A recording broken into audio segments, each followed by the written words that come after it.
آج میں جس کتاب سے تاریخ بیان کر رہا ہوں اس کا نام ہے خلاصۃ التواریخ، جو کہ سن 1695 سے 1699 میں اورنگزیب کی تخت نشینی کے 40ویں سال کے آس پاس لکھی گئی تھی۔ یہ کتاب مخصوص طور پر دلی کی تاریخ پہ مشتمل ہے، یعنی بیسڈ ہے۔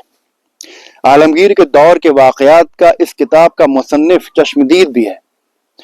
خلاصۃ التواریخ شاید پہلی قدیمی یعنی پرانی تاریخ کی کتاب ہے جس میں مسلمان بادشاہوں کی تاریخ کسی ہندو لیکھک یا مصنف نے لکھی ہے۔ ان کا نام تھا سوجن رائے بھنڈاری۔ ہنری بیوریج نے سوجن رائے کو ہندوستان کا ہیروڈوٹس کہا ہے۔ ہیروڈوٹس یونان کا مہان اتہاسکار تھا۔ ہنری نے یہ بھی لکھا ہے کہ سوجن رائے پہلا ہندو تھا جس نے مکمل طور پر اتہاس لکھا۔ اس کتاب کو تاریخ کے طلبہ اسٹوڈنٹس کے لیے نہایت معتبر ذریعہ سمجھا جا سکتا ہے۔ اس کتاب کا پہلا حصہ اور دوسرا حصہ سب سے قیمتی اور اہم ترین ہے، کیونکہ اس میں قدیمی ہندوستان کی تفصیل، راجاؤں کی تاریخ اور ہر صوبے کی جغرافی موجود ہے۔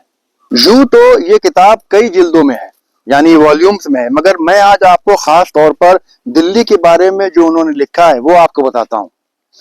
لہٰذا پیش ہے دلی کی تاریخ سوجن رائے بھنڈاری کی قلم سے عبداللہ خان ہسٹورین کی زبان سے۔ یہ بات تو ہم سب جانتے ہی ہیں کہ تمام ہندوستانی اور فارسی مورخین یعنی ہسٹورینز اس بات پہ ایک رائے ہیں کہ قدیم زمانے میں ہستناپور کا شہر جو دریائے گنگا کے کنارے آباد تھا تمام ہندوستانی حکمرانوں کا دارالحکومت یعنی کیپٹل تھا۔ اس دور میں یہ شہر نہایت وسیع تھا اور اس نے ایک بڑا رقبہ گھیر رکھا تھا۔ اگرچہ آج بھی یہاں آبادی موجود ہے لیکن اب اس کی آبادی زیادہ نہیں۔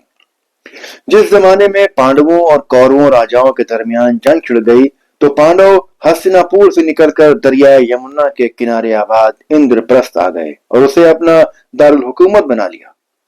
ایک طویل عرصے کے بعد وکرم جیت کے سال 440 میں یعنی 383 عیسوی میں راجا اننگ پال تومر نے اندر پرست کے قریب دلی شہر کی بنیاد رکھی۔ اس کے بعد سن 1200 عیسوی میں رائے پتھورا یعنی پرتوی راج چوہان نے ایک قلعہ اور اپنے نام سے ایک شہر تعمیر کیا۔ سلطان قطب الدین ایبک اور شمس الدین التمش اسی قلعے رائے پتھورا میں رہتے تھے۔ سلطان غیاث الدین بلبل نے 1267-68 میں ایک اور قلعہ تعمیر کیا جسے ساران نام دیا۔ سلطان معیز الدین کیقوباد نے 1287 عیسوی میں دریائے یمنا کے کنارے ایک اور شہر بنایا اور اس کا نام کیلو گڑھی رکھا۔ امیر خسرو نے اپنی کتاب قران السادان میں اس شہر کا ذکر کیا ہے۔ سلطان جلال الدین خلجی نے کشک لال یعنی دا روبی پیلس نامی شہر کی بنیاد رکھی اور سلطان علاء الدین خلجی نے کشک سری نام کا شہر بنایا اور دونوں ہی نے اپنا اپنا دارالحکومت ان کو بنایا۔ سلطان غیاث الدین تغلق شاہ نے 1325 عیسوی میں تغلق آباد شہر کی بنیاد رکھی۔ ان کے بیٹے سلطان محمد فخر الدین جونا نے ایک اور شہر بسایا۔ انہوں نے 1000 ستونوں والا ایک شاندار محل اور سرخ پتھر کی دلکش عمارتیں بھی تعمیر کروائیں۔ سلطان فیروز شاہ نے 1354 عیسوی میں فیروز آباد کے نام سے ایک بڑا شہر تعمیر کروایا اور ایک نہر کھدوائی جس سے دریائے یمنا شہر کے نزدیک آ گیا۔ فیروز آباد سے 3 کوس کے فاصلے پر ایک بلند مینار ہے جسے آج بھی لوگ فیروز شاہ کا ستون پلر کہتے ہیں۔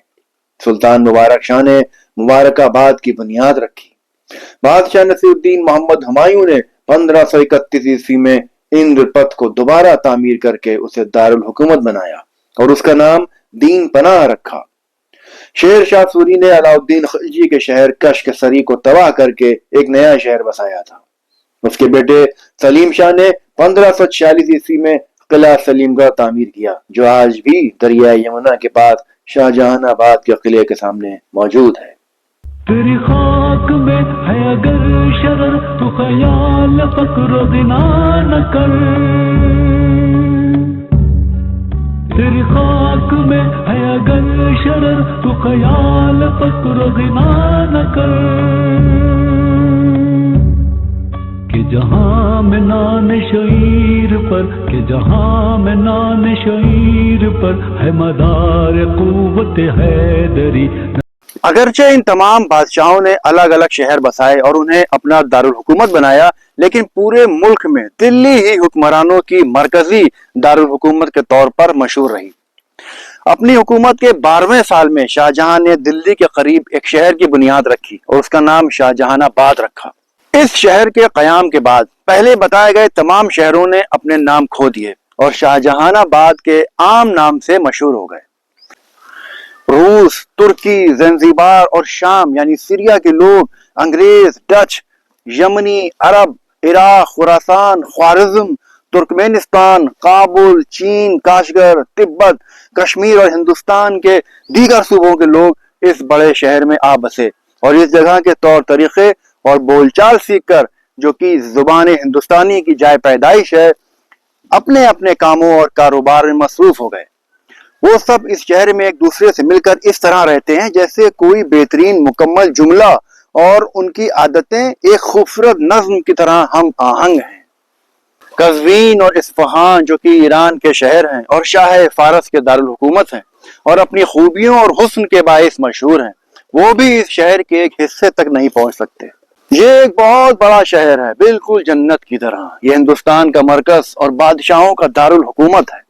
جیسے آسمان کی گردش خوشی بڑھاتی ہے، ویسے ہی یہ شہر روح کو بہار کے باغ کی طرح فرحت دیتا ہے۔ اس کے باشندے محبوب بیٹوں کی طرح ہیں، خوبیاں رکھنے والے، ہنرمند اور علم والے، سب جنگوں میں بہادر اور دنیا کے فاتح۔ ان کی طبیعت ایسی ہے جو دنیا کے مالک کو پسند آئے۔